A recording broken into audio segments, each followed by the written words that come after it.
त्यामुळे त्यांच्या संपूर्ण संरक्षणाचं काम, त्यांना आवश्यक संरक्षण द्यायची जबाबदारी 100% शासनाची आहे.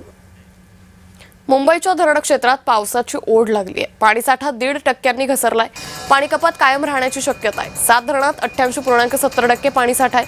मुंबईला पाणी पुरवठा करणाऱ्या ऊर्ध्व वैतरणा, मोडकसागर, तानसा, मध्य वैतरणा, भातसा, विहार, तुलसी या 7 धरणात मिळून रविवारी सकाळी 88.70% पाणीसाठा मोजला गेलाय.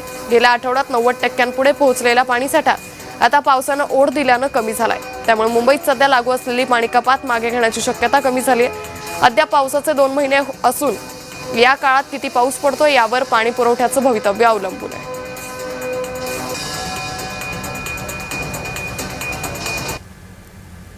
खडकवासला धरणातून पाण्याचा विसर्ग पूर्णपणे बंद करण्यात आलाय. धरणाच्या पाणी पातळीत झपाट्यानं घट होते.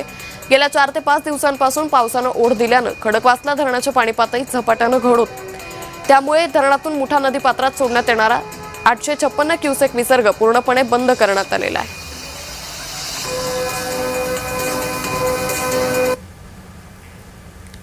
कास तलाव पूर्ण क्षमतेनं भरलाय. सातारकरांचा पाणी प्रश्न मिटलाय.